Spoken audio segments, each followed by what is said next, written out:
तो दोस्तों अभी हमारा पर प्रैक्टिकल है। सितंबर 2023 से हमारा प्रैक्टिकल बनते हैं और प्रैक्टिकल को लेकर अपने विद्यार्थियों को एक कन्फ्यूजन है कि प्रैक्टिकल देना ज़रूरी है या नहीं, क्योंकि बहुत से ऐसे विद्यार्थी हैं जो किसी न किसी वजह से प्रैक्टिकल नहीं दे सकते।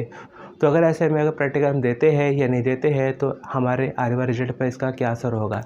तो दोस्तों यहाँ पर मैं क्लियर कर देना चाहता हूँ कि हमारा पर क्लास 10th में हमारा प्रैक्टिकल देना ज़रूरी नहीं है। जी हाँ, अगर आप अपना क्लास 10th में प्रैक्टिकल नहीं भी देते हैं, बाकी आपकी थ्योरी है, असाइनमेंट है, जो भी है, अगर उसी को जोड़कर आपके पासिंग मार्क्स आ जाते हैं तो भी आपको पास कर दिया जाएगा। जी हाँ, सपोज़ यहाँ पे हमारा क्लास 10th में हमारा पर मैथ है, साइंस है, होम साइंस है। इसमें जो प्रैक्टिकल होता है वो 15 नंबर का होता है।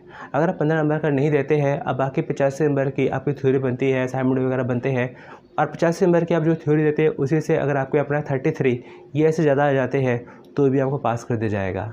लेकिन यहाँ पे क्लास 10th में हमारा कुछ ऐसे भी सब्जेक्ट है जिसमें प्रैक्टिकली होता है 60-70 नंबर का, तो ऐसे में आपका पास होना मुश्किल हो जाता है। जी हाँ, जैसे कि सपोज़ यहाँ पर आपका पेंटिंग है, अब पेंटिंग यहाँ पे हमारा पर उसका प्रैक्टिकल 70 का है, तो ऐसे में आप अपना पेंटिंग में सिर्फ 30 नंबर की थ्योरी करके पास हो ही नहीं सकते।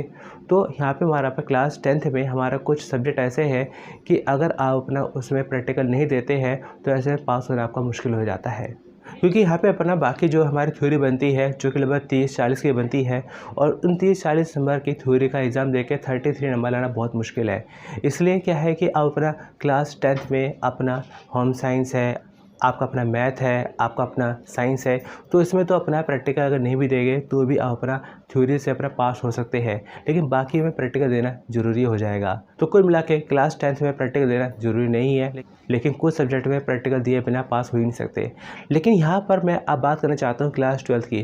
क्लास 12th में अपना थ्योरी देना भी ज़रूरी है और उसमें पास होना भी ज़रूरी है, और प्रैक्टिकल देना भी ज़रूरी है और प्रैक्टिकल पास होना भी ज़रूरी है। जब किसी सब्जेक्ट की थ्योरी और प्रैक्टिकल दोनों ही क्लियर हो गए तभी वो सब्जेक्ट क्लियर माना जाएगा। जैसे क्लास 12th में हमारा बनता है home science, geography, physics, chemistry, bio, ये जो भी सब्जेक्ट है इसमें हमारा प्रैक्टिकल भी होता है और हमारा पर थ्योरी एग्ज़ाम भी होता है, और दोनों में ही पास होना ज़रूरी है, तभी उस सब्जेक्ट में पास किया जाता है। और दोस्तों यहाँ पर मैं कुल मिला के आपसे ये कहना चाहता हूँ कि क्लास 10th या क्लास 12th अगर आप पास होना चाहते हैं तो ऐसे में कम से कम आपको 5 सब्जेक्टों में पास होना ज़रूरी है, जिसमें कम से कम एक लैंग्वेज होनी ज़रूरी है और मैक्सिमम 2 ही लैंग्वेज काउंट होती है। तो इस चीज़ का ज़रूर ध्यान रखिएगा। तो दोस्तों उम्मीद करता हूँ कि मेरे द्वारा दी गई जानकारी से आपका डाउट क्लियर हो गया होगा और अपने आगे की तैयारी कर सकते हैं। तो चलिए दोस्तों मिलते हैं फिर अगली वीडियो में। Thanks for watching.